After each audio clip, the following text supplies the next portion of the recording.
All right, well, welcome everyone. 3:05, so we're gonna get rolling. Welcome to the Artist Talk for Emerging North. We are recording this session because we know there's a number of people who can't attend live, but we'll get this posted up on our website and on Facebook later too.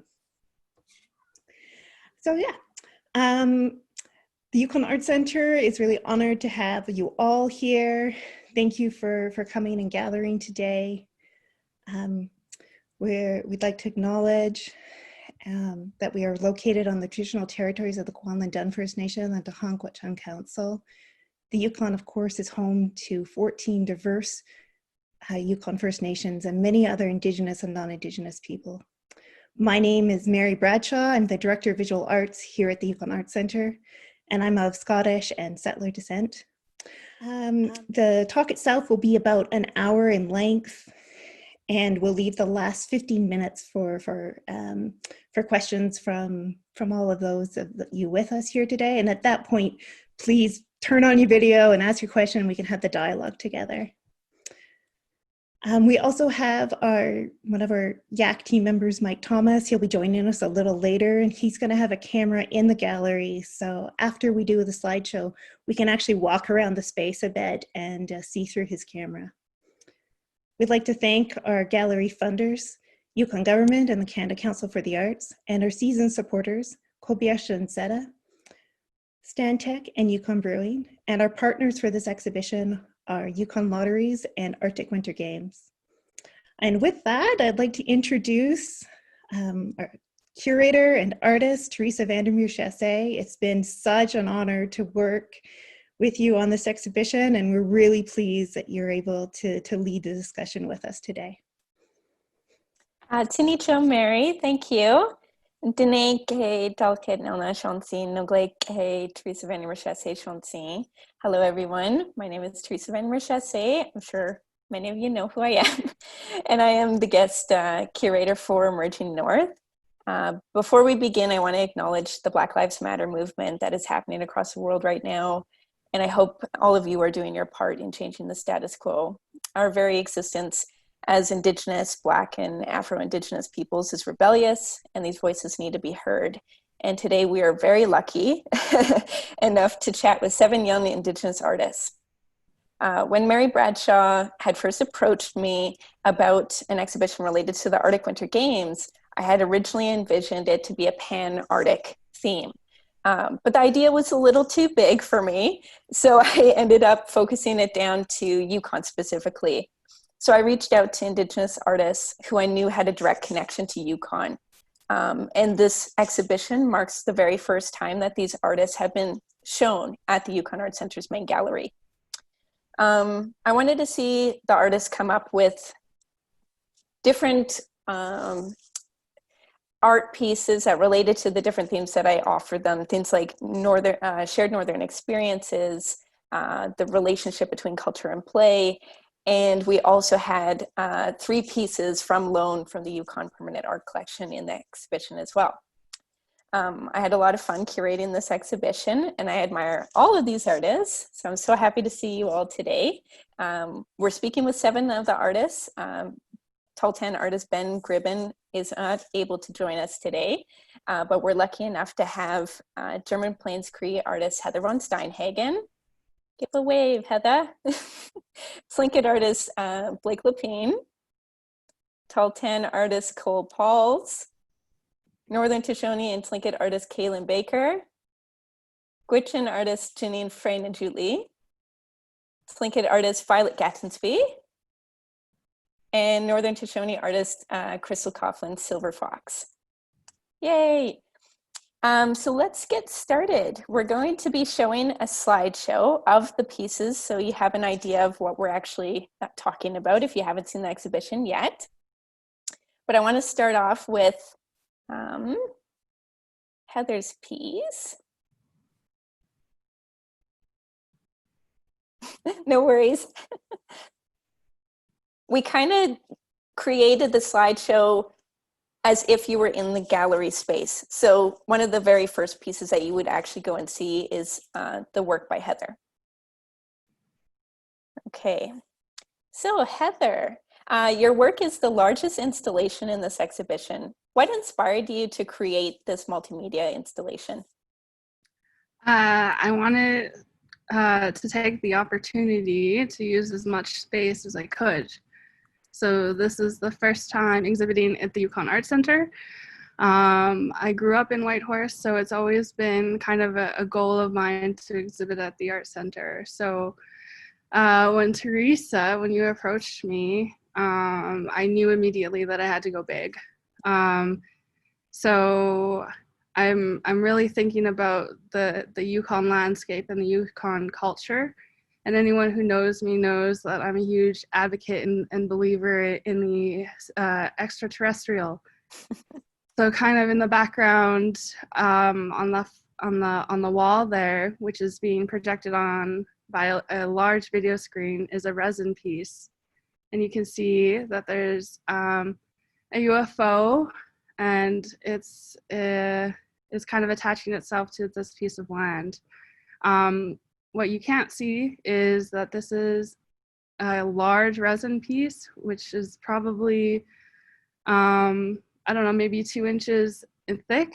And how I made it was I poured different layers of epoxy resin, and in between those layers, I painted in between them. So what inspired me was basically everything that I was already doing, just with a more reflection on home, on where I come from. Mm-hmm. Can we watch the video?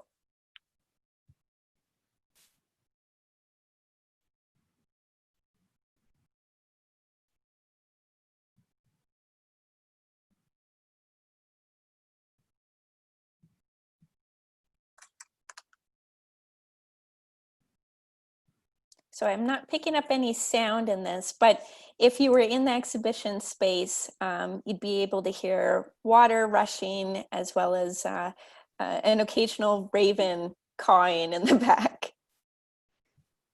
Yeah, totally. I wanted to create like an experience. So there's plywood cuts of mountains, there's that large video animation, and then the large resin piece. And you have the opportunity to kind of walk around and explore the installation. Mm-hmm. And in this space, you also added a black light, which ended up really popping out the spray paint as well as the kind of glow in the dark paint that you were using in the piece, right? Yeah, absolutely. Awesome. We'll have a chance with Mike later to actually go and see this piece in its entirety, because the image doesn't really give it justice. All right, let's talk about Ben's pieces.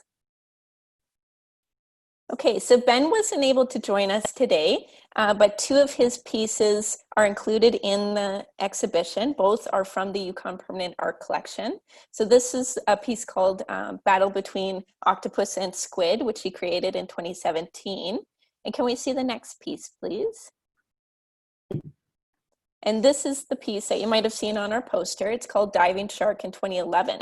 I chose these pieces for, one, their beauty, but also because they're representative of paddles, and I was trying to relate work from the collection to themes like shared northern experiences or even culture and play or sport.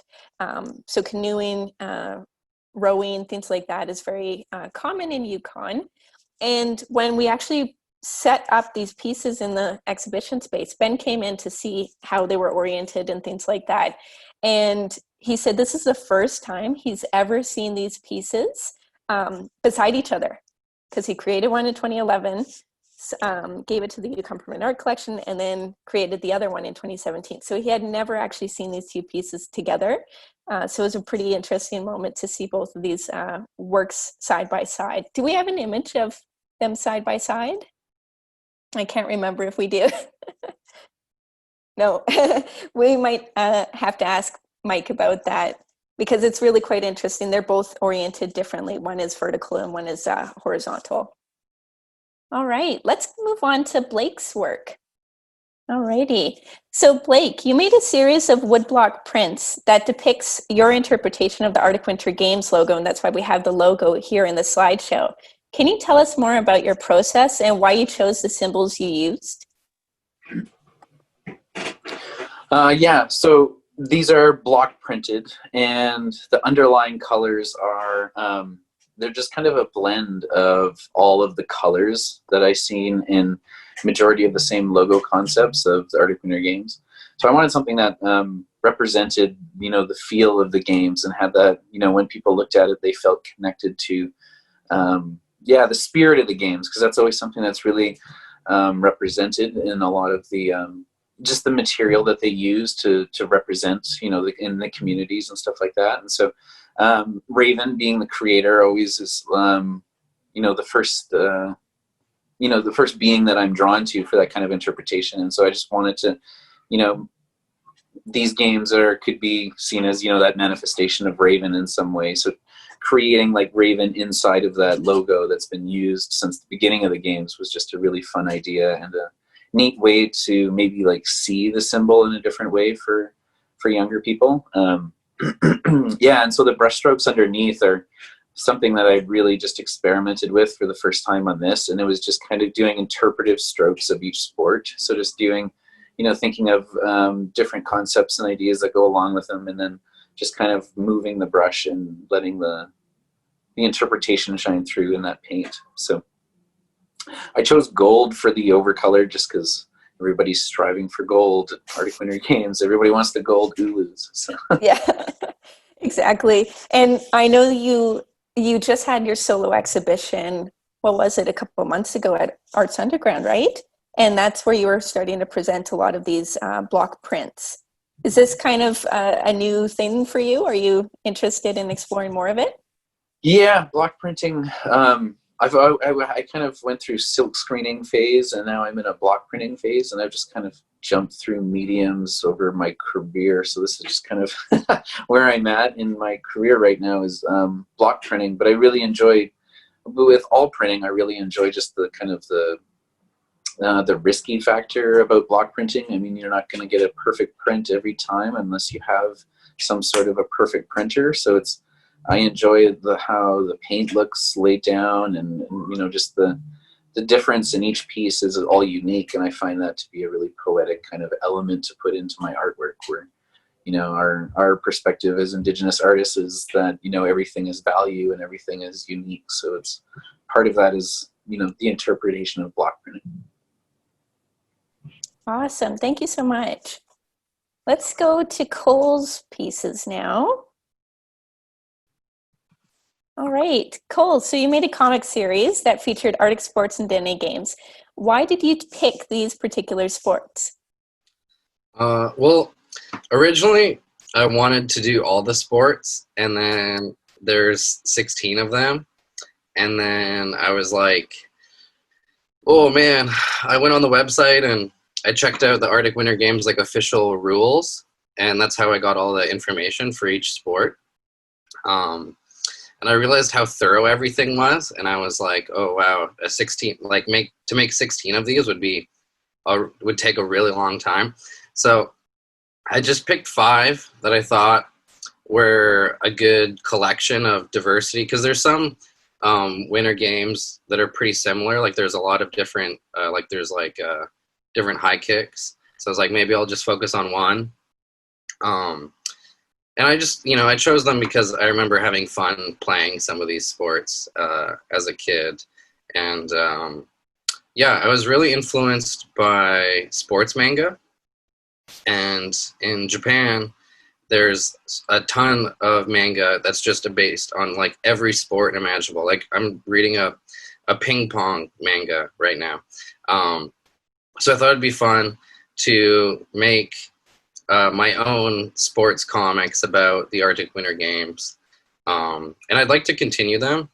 I would like to do the other 11 that I never got around to. Like the hand games are like really close to my heart, and I had so much fun playing them as a kid. So I really want to get around to doing a hand games comic, just because I think that would be the most complicated and fun one, because it would only be hands. And it would be like a million different moves. It would, So,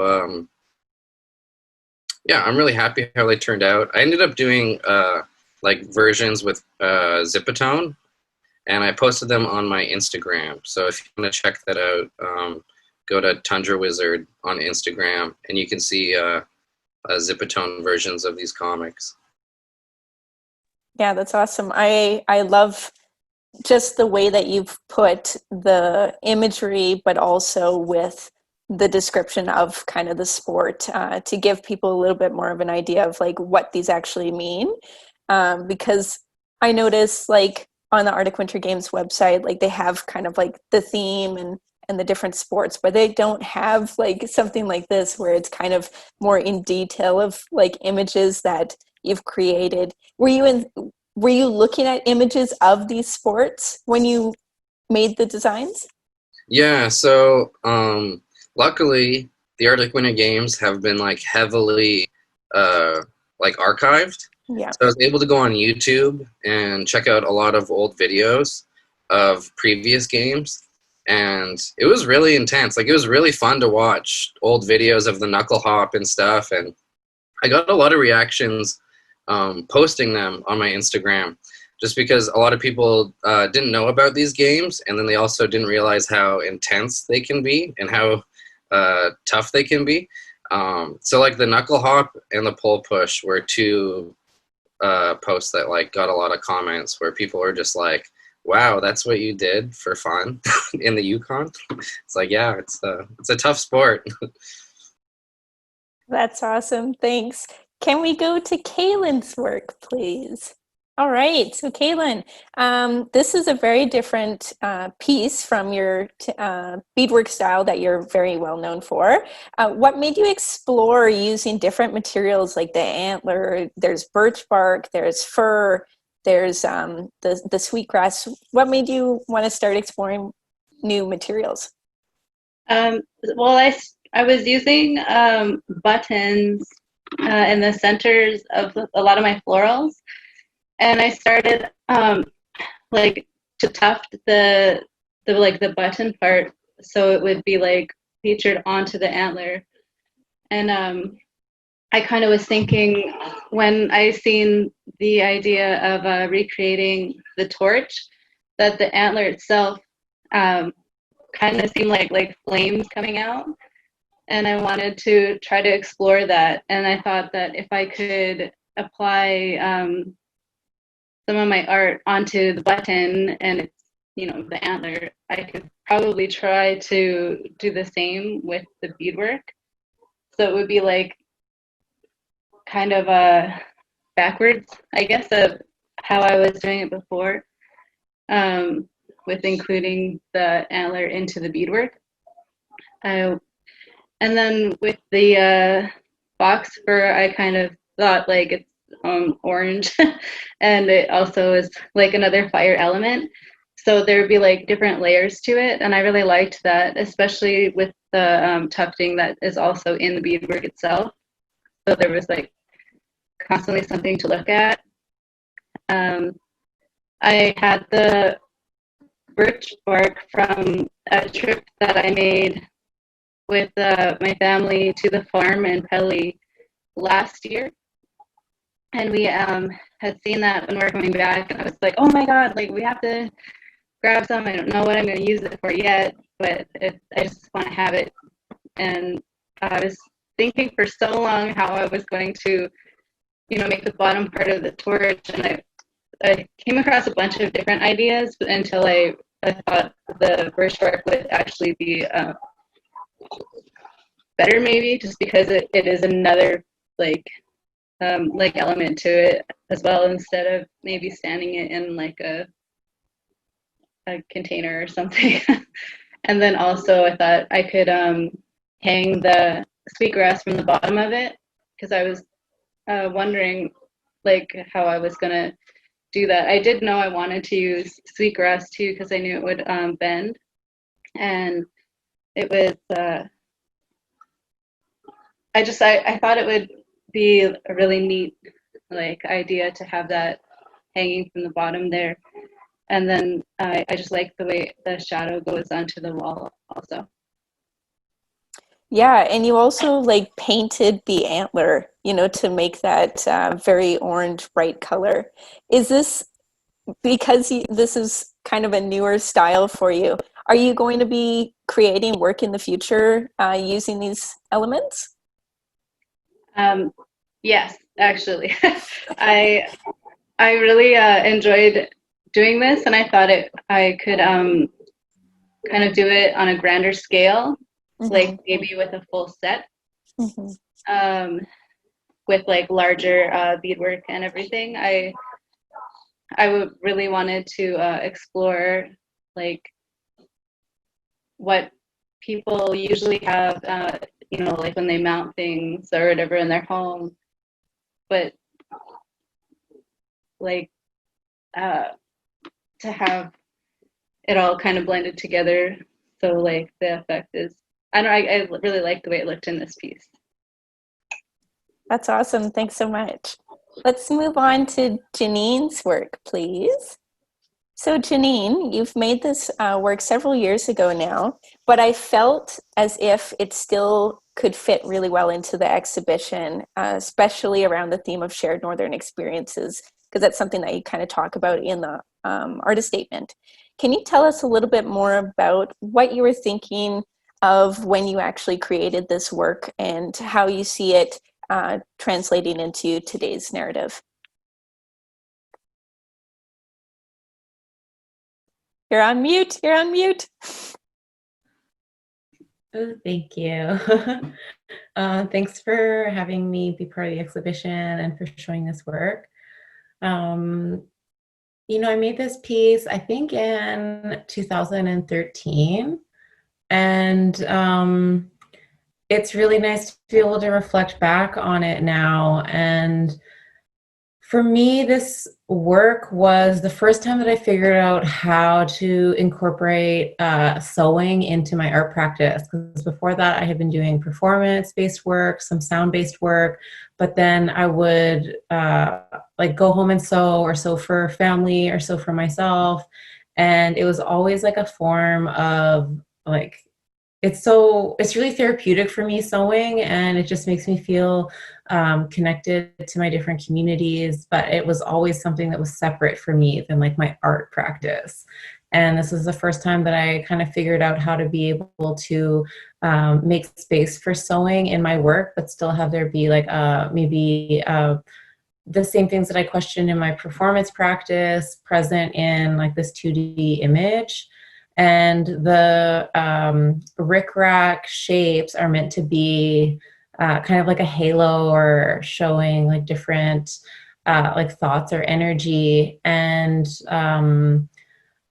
in this piece, I was thinking about performativity of race and gender, and also just thinking about how do we access culture, and that there's like this broken hand holding an image of muskrat trap, and what's held in the right hand is like it's bleached out, you can't quite see it. So just different questions around access, and then maybe what are some of the things that inhibit us from that access.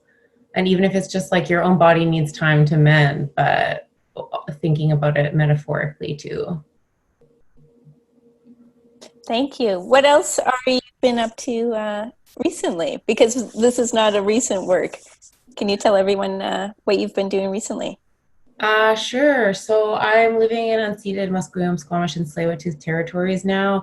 I actually started teaching at UBC in the art department, and I've been like sewing up a little storm here in quarantine. And yeah, I appreciate you addressing the Black Lives Matter movement and what's happening currently. And yeah, I recently made work that is, it was after the announcement about Chantal Moore's murder by police officers. And I made a work not like intentionally in response to that, but it kind of just spilled out of me. Mm-hmm. And I'm also working on a podcast right now for this group called Constellations, and I'm thinking about Marianne Nicholson's work, The Sun is Setting on the British Empire. Mm-hmm. That's awesome. Thanks so much, Janine. Let's chat with Violet next. Hello. Hi, Violet. Wait, I'm trying to find you on the little, where are you? It's so hard to find people. There they are. So, Violet, this is something that I found was really new for you. Things like carving the gun stock, doing the harness for the gun. What inspired you to create these new works? Well, it's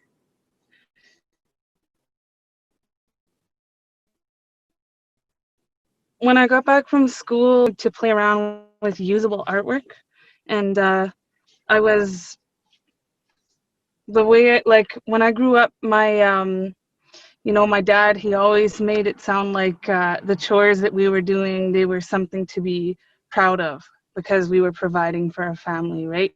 Whether it be fishing or whether it be hunting, whatever it is, right? So I kind of wanted to play around with that idea that, be proud of who you are, be proud, like represent who you are and where you come from.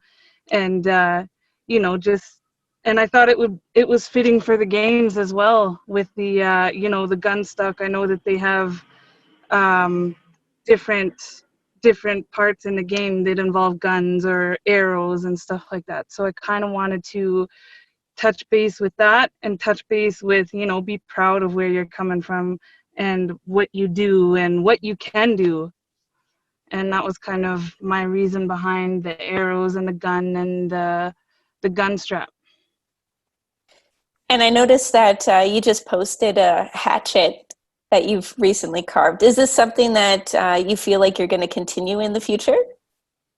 Yeah, I really like the usable, artwork in the tools, usable tools. I really like that because I have a knack for blades. Like I'm really into making blades and playing around with that right now. And I've done engraving, so I thought it would be kind of fun to play around with. Maybe my next arrowheads, I'll do engraving on them or something. So we'll see how it goes. I really like the axe that I just done, and I really like doing gun stocks. Those are really fun. That's awesome. Thanks so much, Violet. All right, let's talk to our last artist today, Crystal. Where are you, Crystal? Oh. Sorry, can you hear me? Yes, there you are. No, sorry, I'm just trying to scroll down the list, trying to find everyone so I can talk to you. So this is your first time exhibiting in the Yukon. What does that mean to you? And can you tell us more about your work? Oh my goodness, I am so excited to be in the Yukon right now, having my work there. But my whole family's from Pelly, up in middle of nowhere in the Yukon. So it's actually a great opportunity for me now that I can actually have my family come see my artwork, which is I live in New Westminster on the unceded territories of the Kikite First Nation. So it's all of my work is shown in Metro Vancouver usually. So this is actually quite refreshing.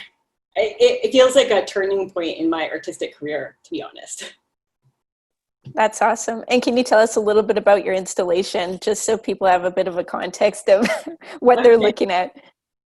So it's 16 spears carved out of cedar, and they're suspended in the air to kind of reflect the energy of these games, living in that moment of after you throw it.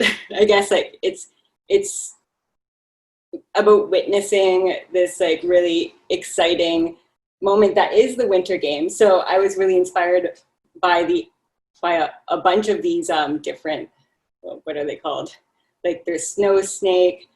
There's a bunch of different spear throwing games, and it's really interesting because with these games, they're games for younger people, so they can learn how to more efficiently hunt and use these tools. So I was really inspired by learning more about Dene games and how to I've never carved before, so this is very new territory. So it was a learning experience all around. That's awesome. Thanks so much.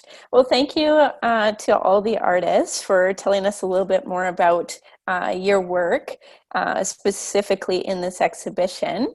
I would like to first open it up to the artists themselves. If any of you have questions for each other, now's the time to ask. If not, we'll open it up to the public for some questions. Does any of the artists have questions? Yeah, I have a question. This goes to everyone. Does the meaning of your work change considering we all went through the COVID scare or the quote COVID lockdown? Is any of do you kind of approach your work differently, or do you see it differently? I think for me, I definitely appreciate it more because it was like there for me when like we couldn't go anywhere or do anything, and I was still able to kind of create things and take a little more orders on. So I was really grateful for that, and I thought it was pretty neat to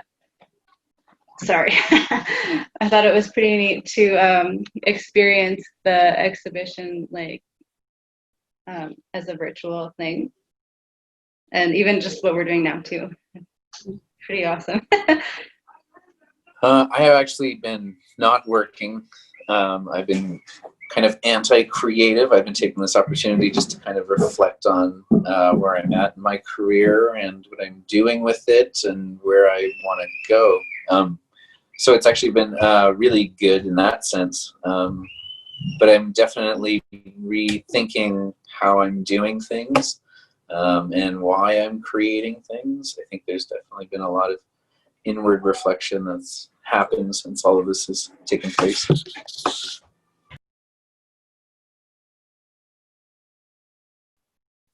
I know for me, as the curator of this exhibition, it was my biggest show. Curating was the first one. I was so stoked. And yeah, having the gallery be shut down before we were even able to have an opening reception was pretty tough. But I'm so happy that like Yukon Arts Center jumped on it really fast.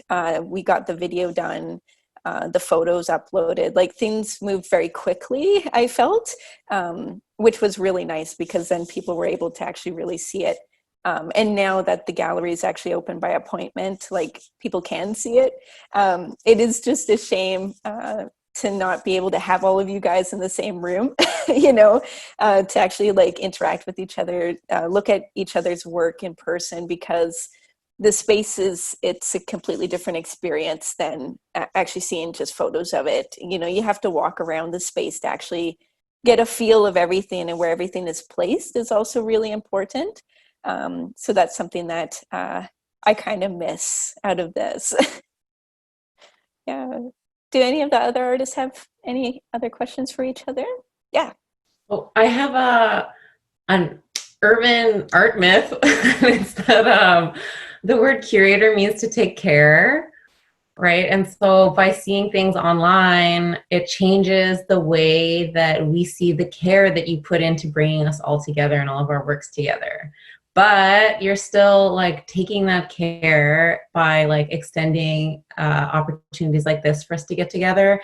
And like Crystal said, and I don't know, for those of us who are like not living in the same place, it would have been harder maybe to have a conversation like this.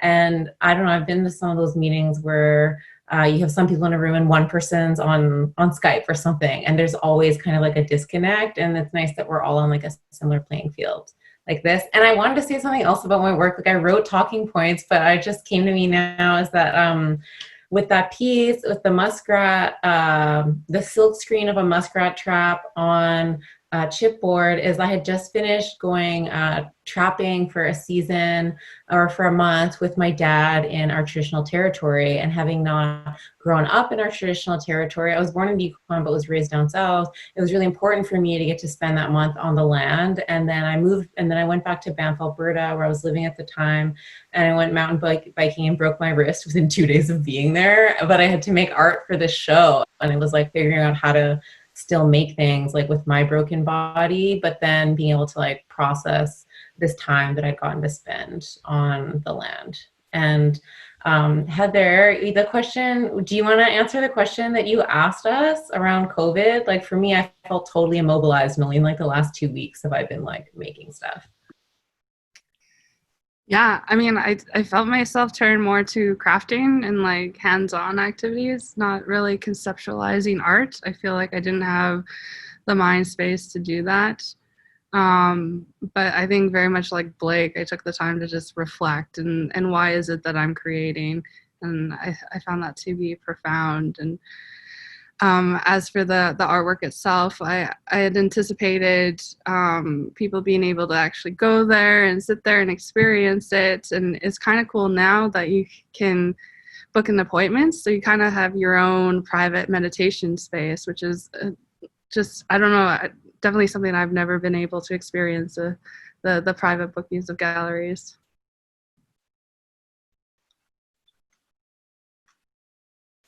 I have a question for everybody.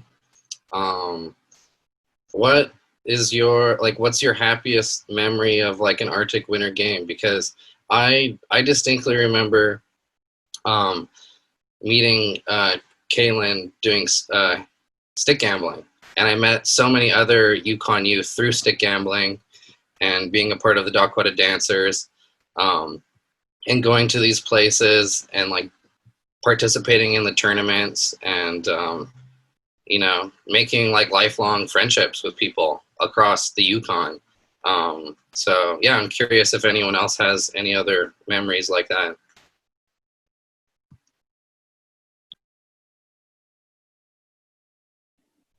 Well, for me, I actually grew up in Alaska, so I didn't really get to participate in a lot of these games when I was younger. It wasn't until I was a teenager when we moved back that I kind of got to check out these things, and I thought it was pretty like mesmerizing. Some of them, especially the high kick, just like it was so crazy. I couldn't believe how high they could get, and just like it seemed like it was so easy for them too. And I just really liked how everybody came together and they were all excited and all competitive, but still like friendly. And I just thought that was so cool that was like a thing that everybody did here. And also hand games forever.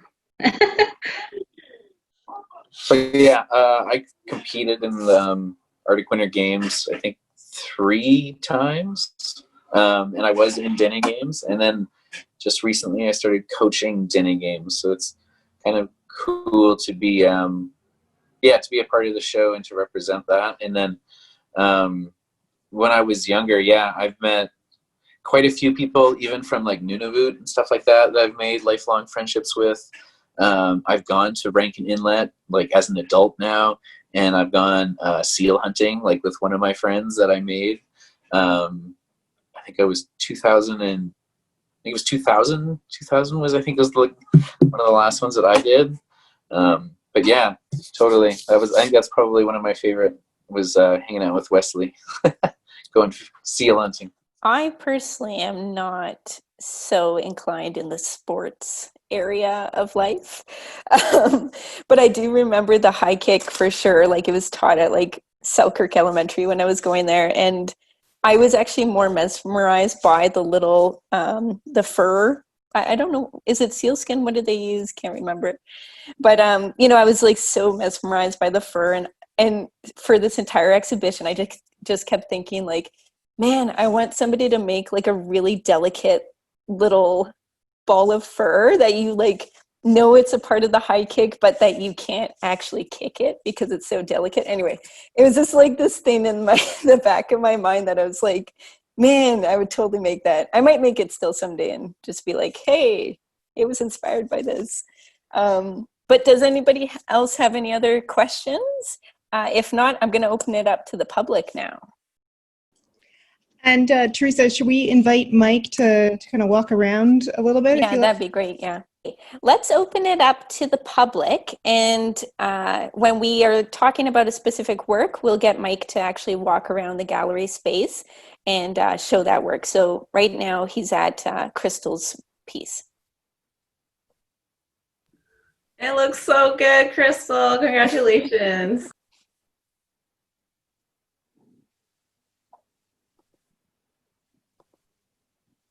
Yeah, I personally love this installation. I thought it was beautifully laid out. I thought it would look just gorgeous, and it was very striking as soon as you walked around the corner. I have to say that if it wasn't for the people helping me install this work, it wouldn't be nearly as successful as it is. I believe we had like a professional preparer from Banff come in, and he was just really amazing. Very, like, I'm scared of ladders, so he was just like so helpful with everything. And Theresa and Mary, you both were there like helping me with the balance and flow of the piece. Yeah. And I love this view right here because it's looking through Crystal's work right to Violet's piece. What I enjoy most about the Crystal's piece is how it, you know, like when you're throwing a snow snake, there's all different levels of where you are in your stance. You know, like you're starting off finding the balance in the stick, and then you slowly move it forward and then throw it underneath your hand. And so it's kind of it's neat. It shows, like, to me, I see different levels of you know, movement of the snow snake being thrown. It's very striking. I think it's a wonderful installation. Mm-hmm. Yeah, Blake took the words out of my mouth because the first time I saw this, I was like, man, I hope my comics have the same energy as this piece. Oh, thanks, guys. We do have a question from the audience. Crystal, can you talk about the colors, the color choices that you've made? Oh, yeah. So I was inspired by like traditional Northwest Coast form line carvings. So usually that's done on cedar. And it has like the red, black, and cedar as the three primary colors. And then it'll have copper or green or teal as kind of the secondary colors. So I was going for, well, my favorite of the bunch of colors. And at first I tried to make it very multicolored, but it just didn't have the same look. It looked kind of tacky, I guess, which I love tacky. Like, I'm all about the tacky art, but it just wasn't something I wanted to have for, like, perhaps the biggest show I've ever been in.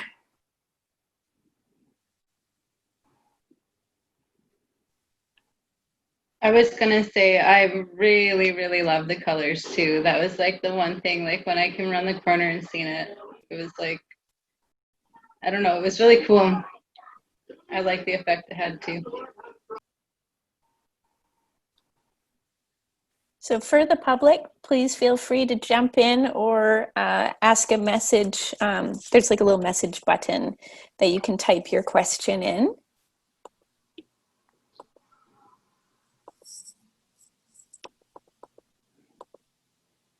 Mike, maybe we could have a chance to walk through Heather's installation too, and it'd be really lovely to see the bigger room with Cole and Blake and Janine and Kaylin's work too.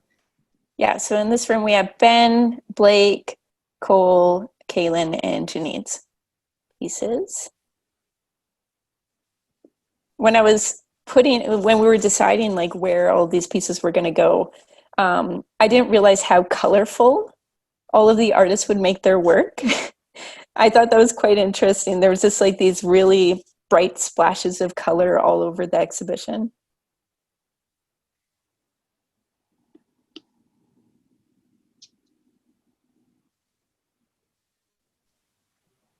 I gotta say, amazing camera work for the virtual walkthrough.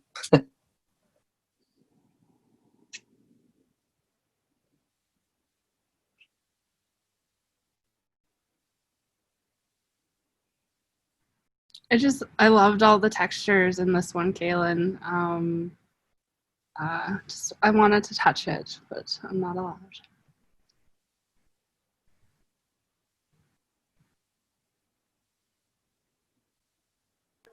It was funny too when I painted the antler. I was thinking it was. I thought the paint I was using was acrylic, and it ended up being oil paint. And I had no idea it was going to take so long to dry. Oh my god! It was like a week later. I was like, "Is it ever going to dry?" Oh my gosh! I think it worked out better that you used oil. I think acrylic would have seemed a lot more plasticky, but in the oil you get all those nice grains.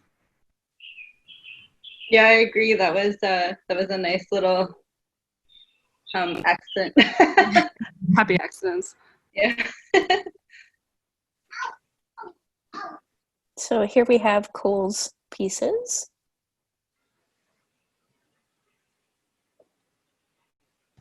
So Cole, when you were speaking, you used a word that I didn't recognize, and I should have written it down, but I didn't. It was when you were talking about, was it a process of making zines or something like that? Can someone help me out here? Are you talking about the Zipatone? Yeah, what is Zipatone? So, well, Zipatone is technically just a brand, but in reality, it's like the little dots that make up shades of gray, or any printing really. Oh. Like, if you look really close and into like newspaper, you'll see it.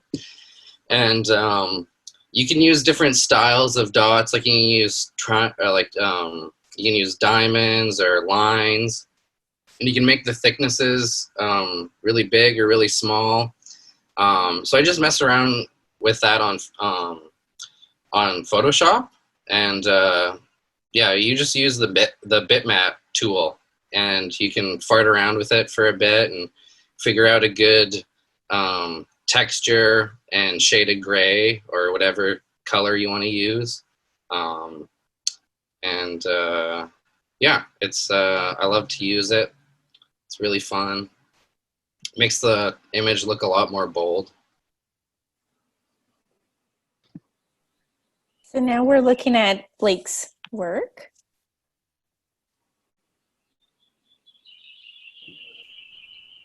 Is it like individual paint strokes on each of them, or they're like us? It's a screen print of paint. Yeah, so no, there's the brush strokes underneath, and then I screened the copper design over top, or the gold design over top of the paint.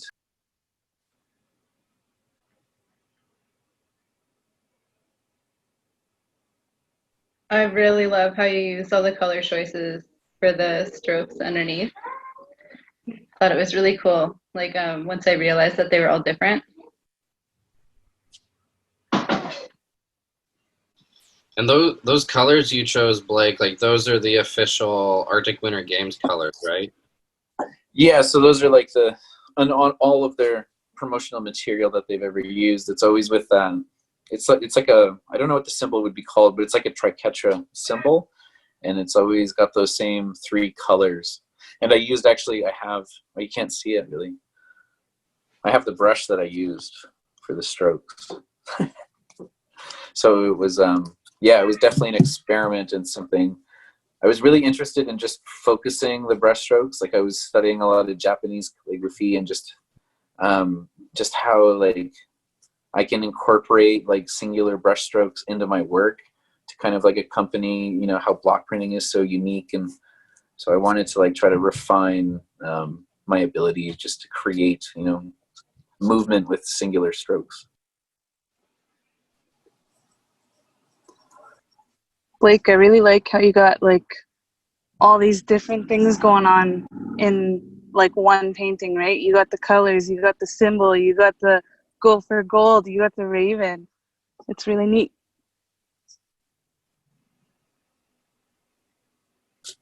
Sheesh.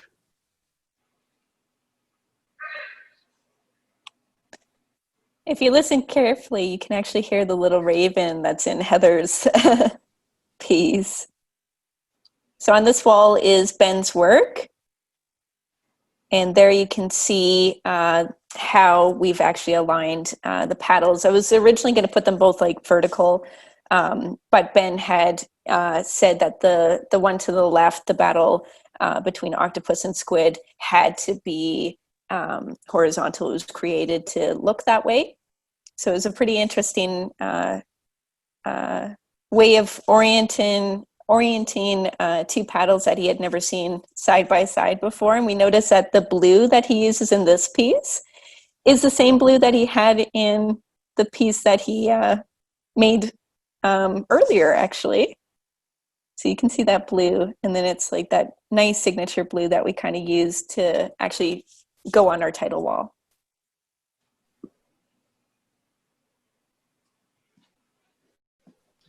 Yeah, whoever did the poster did a great job using his artwork.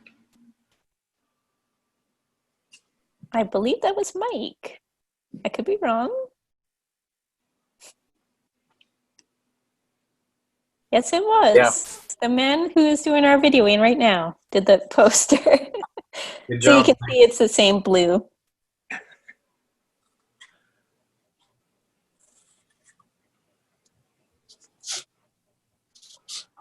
Yeah, I would encourage, if anybody can go and directly view these, to have a look at them. They're really, I was actually present when he carved the squid and octopus one, and it was, he purposefully made it thicker so that he could do such specific detail on it. I mean, it's really stunning when you look at the piece up close. Just the amount of detail and just how he structured out the whole design is really, it's really quite amazing, actually. Both of these pieces are exceptional.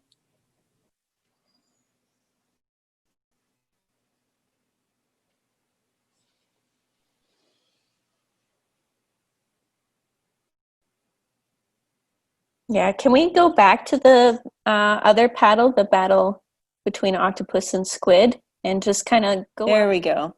So that's what Blake's talking about. Ben definitely made like a kind of a 3D, I mean, it is 3D effect with how he intertwined the tentacles between the two.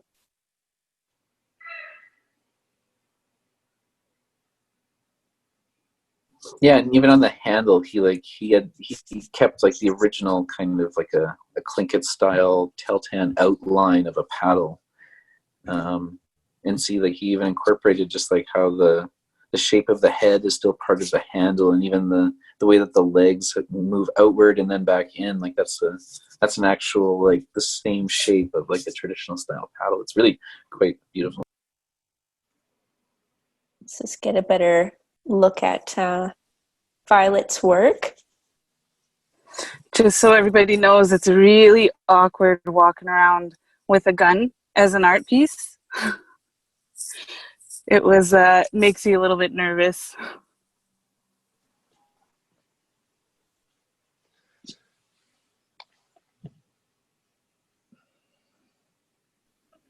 That's so funny that you say that. I could just imagine, like, people looking at you. So funny. Like, you're like, it's art. Yeah, as I was walking in, right, there was like, I think there was a class getting off and walking in, and I was like, oh, I better find like a blanket or something to cover it up. I'm like, don't worry, it's just art. I really love how in the carving, how you didn't stain it or anything or try to like highlight the carving. I really enjoy how subtle it is. I mean, if you like see it from across the room, it's kind of hard to tell that it's carved, but then when you get up and you get to like really enjoy like the detail that you put it into it, I really love how complex the design is for such a small little space. It looks really exquisite. I want one. Thank you. So with this one, right, is that the history on it is it was a really good gun. I don't know what happened to it. It was busted at some point, so it wasn't usable anymore. So I wanted to do a piece where you can kind of see where that gun has been through, right? Like all the little nicks and all the dents in the wood and everything. I wanted to keep those there because that has a story to tell too. But I also kind of wanted to make it subtle, because in the piece itself, I kind of wanted it to present that, it's more so for the gun owner. It's not, it's kind of to represent, like in the design, I think I wanted to make it kind of look like it was a straight shot. So I kind of gave the guy like little gun fingers. So it was kind of just to represent in the gun itself, whoever is holding it, it's going to be a straight shot for them.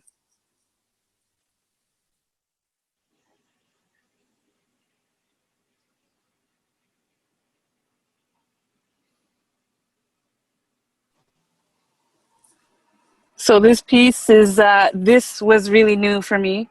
The belt. I've never worked with hide before or wood burner. And it was I kind of had a basic idea of the design that I was going to do, but it was so some of it went on all right and some of it was freehand. And it was, this piece was a struggle for me at the end of it. Sewing is hard. It's difficult for me.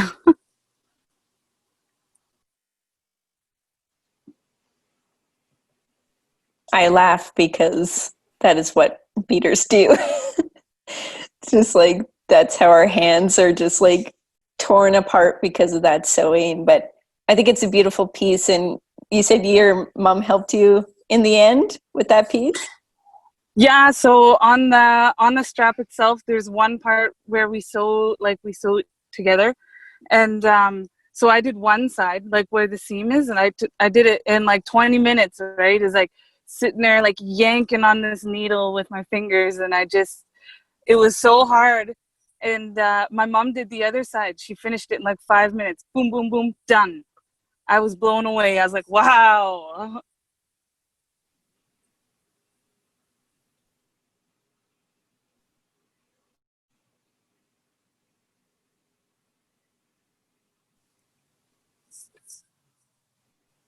And so the arrows, I kind of wanted to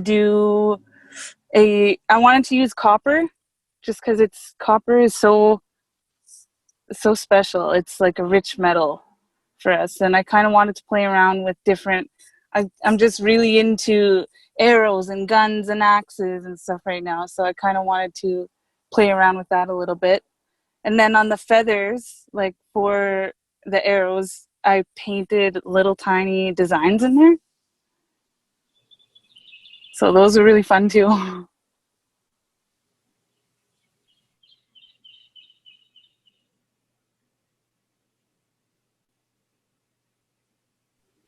I thought that was like a really, really cool element to it. Like when you went to go to see it, and I had no idea that was actually, that there was those little designs on the end until I went there. I was like, oh, cool. It's like finding new things about it.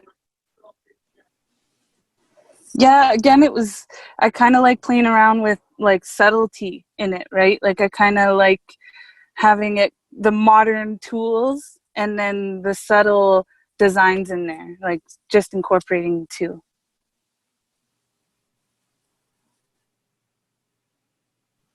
When the show gets taken down, do you imagine using any of these? The arrows aren't usable. I'd like to make some that are. The gun was broken, so that's not usable either. The strap can be used, and I do other gun stocks that are being used. So it was I'd love it if the gun was usable, but it's not.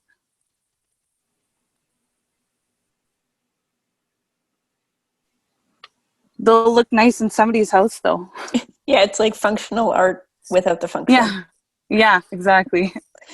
Okay, so now we're moving into Heather's installation piece. And as you can see, we couldn't really see that there were actually 4 cutouts in that space from the images that we've taken. But maybe we can hear a little bit of it.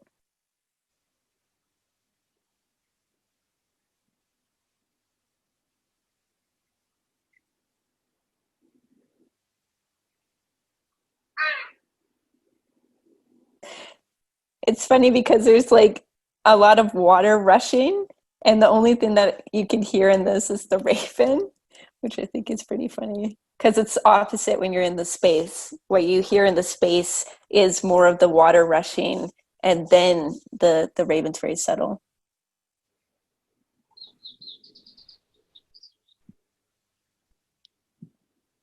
Leave it up to me to make artwork that's nearly impossible to photograph and impossible to hear.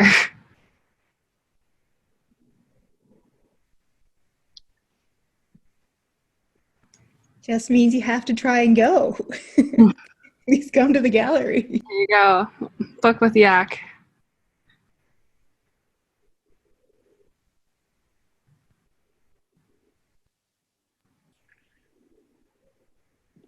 So without the black light, you probably wouldn't see all those bright oranges or bright pinks in the mountains.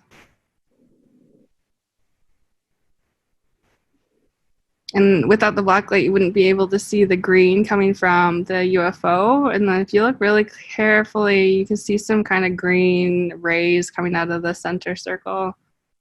But so I lost count after 9 pours. One of those pours is a complete glow powder layer. So I think if once the black light is completely on it, it would be totally transformed. Yeah, we definitely played around quite a bit with this installation. Hey, like just from doing the video and how you know, Heather had a design in the video where she had like this little, I think it was just like a little black box in the middle of the video, so it could be put over this piece. So when the projection is on this piece, you're not actually getting anything from the video on it. So we're able to actually see the piece without the water kind of rushing over top of it. Mike, can you show the side of the resin piece just so we can see kind of the depth of what it looks like? It's kind of hard to imagine, but you can kind of see how thin the layers are. And then that circle piece is actually also side of the resin.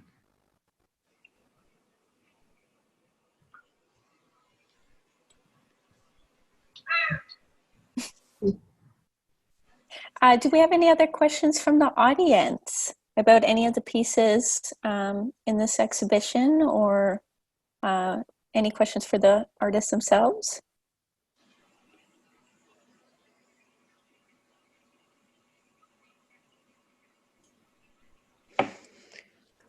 Well, we're close to time here, but thank you everyone, and I'm sure if you do have questions that you'd like to ask, feel free to email us at the Art Center, and we'd be happy to pass it along and get you guys connected.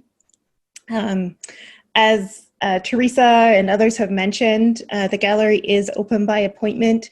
Just go ahead and through our website is probably the simplest. And then outside, we've put up some kind of temporary installations as well. So there's lots to see up the hill behind. I have a photo, actually, you can kind of see in my little video here. This is a piece by Nicole Balberger in collaboration with Theresa.